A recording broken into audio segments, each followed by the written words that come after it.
All right, let's talk a little bit about Kari Lake. Kari Lake is the Republican nominee for the Arizona gubernatorial race. Kari Lake is one of the most extreme candidates that has a shot at winning in this current slate of very deranged and delusional Republicans that are running and will be potentially winning, some of them, in just about 20 days.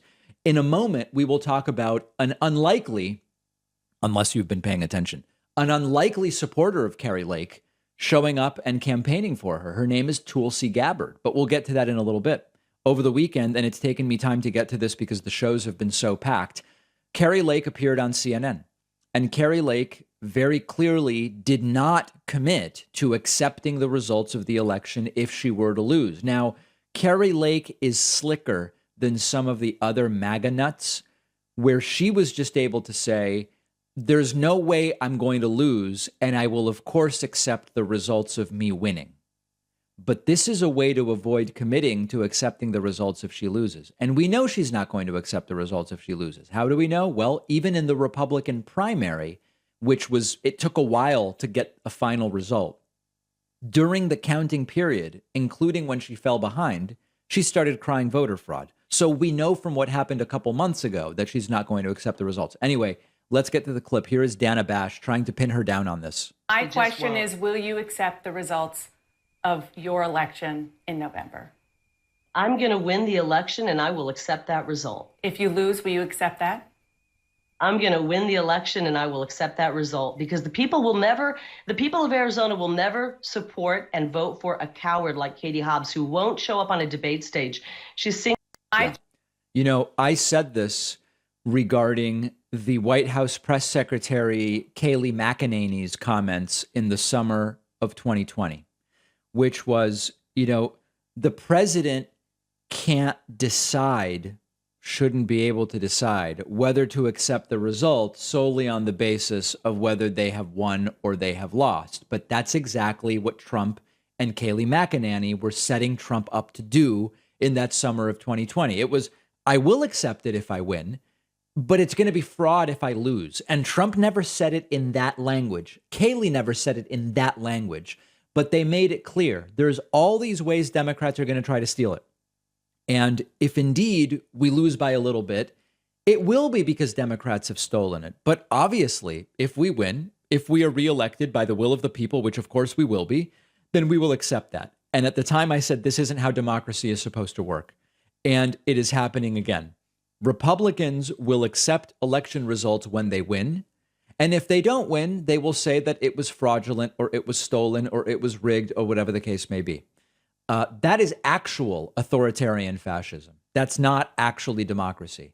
There was more of this very delusional interview. I'll play a little bit of it for you here. If leaders like you and President Trump are saying that the election was stolen, aren't you participating, contributing, even causing the idea of people thinking that the election is not safe and secure? No, we are going to make sure our elections are safe and secure for Democrats, independents, and Republicans alike. We want to know that our legal vote counted. We want to know the winner on election night. We don't want to be counting for 10 days. And we want everyone to know. But shouldn't count it? Don't you want your votes to be counted in trail? Don't you want your votes to be counted, no matter how long it takes in 2022 in November? Dana, I've been on the campaign trail for 503 days. I talked to moms and dads who are losing children because of fentanyl poisoning. I talked to retirees who can't afford gas and food. I talked to parents whose children are getting out of high school and can't read. We have serious problems. I totally agree. I totally agree, which is why the election denial. You want to have me on here, Dana. You want to have me on here and talk 2020 election, and you're the one who accuses me. I would never bring this up, ever, had you not been bringing this up consistently on the campaign trail. Let's look. Kari Lake is truly horrible. Forward then. Will you accept the results of the election? Okay, so now we get into the part that we have already seen. This is a critical election in Arizona. I can't tell you how much of a joke the United States will be seen as. I mean, listen, Trump won in 2016, so the being seen as a joke would not be new. But this woman is a cartoon. And sadly, she's winning right now. The Real Clear Politics average for the Arizona gubernatorial race between Kari Lake and Katie Hobbs has Kari Lake 1.6 points ahead. 1.6 points ahead, with a new DW Trafalgar poll having her +3.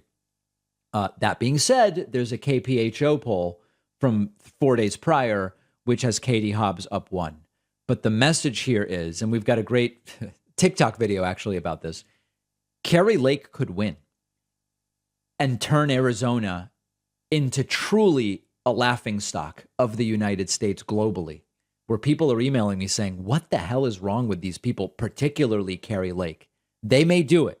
They may do it. And so I hope that all of our Arizona voters are planning to vote. This is one we'll be watching very closely.